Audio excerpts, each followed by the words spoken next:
Right. ഏതായാലും രണ്ട് വിഷയങ്ങളാണ് വരുന്നത്. വളരെ പ്രധാനപ്പെട്ടത് ഒന്ന്, ഒഴുകിപ്പോയ തടി കഷ്ണം 6 കിലോമീറ്റർ അകലെ നിന്ന് കണ്ടെത്തിയിരിക്കുന്നു. തടി കഷ്ണങ്ങൾ ഒഴുകിപ്പോയിരിക്കുന്നു എന്നുള്ളതൊന്ന്.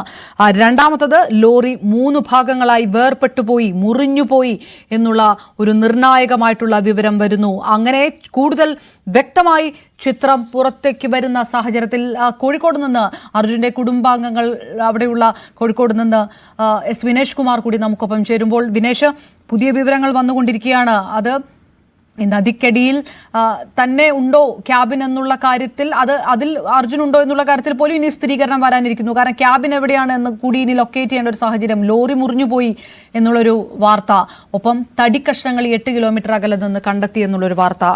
കുടുംബം ഇത് വാർത്തയൊക്കെ അറിഞ്ഞോ? എങ്ങനെയാണ് അവർ പ്രതികരണം?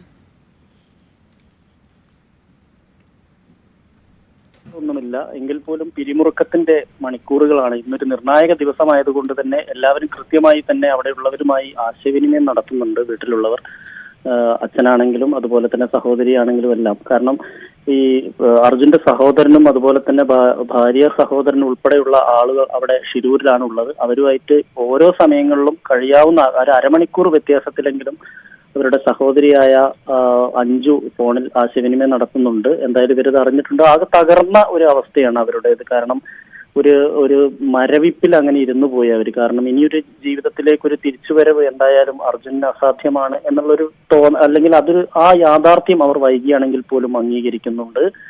എന്തായാലും അർജുന്റെ ഒരു തിരിച്ചുവരവില്ലെങ്കിൽ പോലും അവന്റെ മൃതദേഹം ഒന്ന് കാണുക എന്നുള്ളത് ഒരു ആഗ്രഹം മാത്രമാണ് അവർ പറയുന്നത്. എന്തായാലും ഈ ഷിരൂരിൽ നിന്ന് ലഭിക്കുന്ന വിവരമനുസരിച്ചാണെങ്കിൽ ലോറി വേർപെട്ടു പോയിരിക്കുന്നു. ഇനിയും അർജുൻ അതിനകത്ത് ഉണ്ടോ എന്നത് ഉൾപ്പെടെയുള്ള കാര്യങ്ങൾ കണ്ടെത്തണമെങ്കിൽ ഇനിയും സമയം പിടിക്കും. എന്തായാലും അവരിങ്ങനെ ആകാംക്ഷയോടെ, അല്ലെങ്കിൽ ആ പിരിമുറുക്കത്തിന്റെ മണിക്കൂറുകളാണ് ഇങ്ങനെ കടന്നുപോയിക്കൊണ്ടിരിക്കുന്നത്. എന്തായാലും തൽക്കാലം അവർ നമ്മളോട് പ്രതികരിക്കാനൊന്നും തയ്യാറായിട്ടില്ലെങ്കിലും അവർ ഒരു കൃത്യമായ ഭക്ഷണം കഴിക്കുകയോ ഉറങ്ങുകയോ ഒന്നും ചെയ്യാൻ കഴിയാതെ മാതാപിതാക്കളും അതുപോലെ തന്നെ ഭാര്യയും സഹോദരങ്ങളും എല്ലാം കണ്ണാടിക്കലിലെ വീട്ടിൽ ഇപ്പോഴും ഇങ്ങനെ ഇരിക്കുന്ന കാഴ്ചയാണ് നമുക്ക് കാണാൻ കഴിയുന്നത്. അപർണ. വിനേഷ് കുമാറാണ് വിവരങ്ങൾ പങ്കുവച്ചത് കോഴിക്കോട് നിന്ന്. അങ്ങേയറ്റം ഞെട്ടിക്കുന്ന, അങ്ങേയറ്റം ദുഃഖകരമായിട്ടുള്ള ഒരവസ്ഥ, അത് നമുക്ക് പറയാതെ വയ്യ. കണ്ണാടിക്കൽ ആ വീട്ടിൽ അർജുനെ കാത്തിരിക്കുന്നു. ആ കുടുംബത്തോടൊപ്പം നമ്മളും കാത്തിരിപ്പ് തുടങ്ങിയിട്ട് ദിവസങ്ങളേറെയായി. ഇപ്പോഴും നമുക്ക് അർജുനിലേക്ക് എത്താൻ കഴിഞ്ഞിട്ടില്ല എന്നുള്ളതാണ്. എന്തായാലും നിർണായകമായിട്ടുള്ള വിവരങ്ങൾ കണ്ടെത്താൻ ഉള്ള സമയത്തിലേക്ക് എത്തുന്നു എന്നുള്ളതാണ്. നിർണായകമായിട്ടുള്ള മണിക്കൂറുകളിലേക്ക് കാര്യങ്ങൾ എത്തുന്നു. ആ തെരച്ചിൽ ഒരു നിർണായക ഘട്ടത്തിലേക്ക് മാറിയിട്ടുണ്ട് എന്നുള്ളതാണ് ലഭ്യമാകുന്ന വിവരം. കൂടുതൽ എഫേർട്ട് അത് ഈ ക്യാബിൻ കണ്ടെത്തുക എന്നുള്ള കാര്യത്തിലാണ്.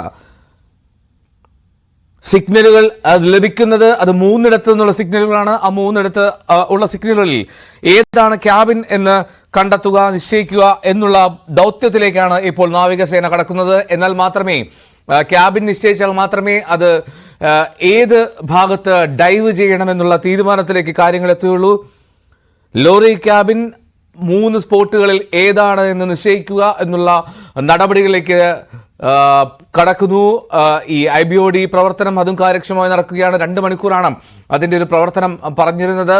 എന്നാലും ആ ഡ്രോണിൽ നിന്നുള്ള ദൃശ്യങ്ങളും ഈ ശാസ്ത്രീയമായിട്ടുള്ളൊരു അവലോകനത്തിന് നിർണായക സാന്നിധ്യമാകുമെന്നുള്ള കാര്യത്തിൽ സംശയമില്ല.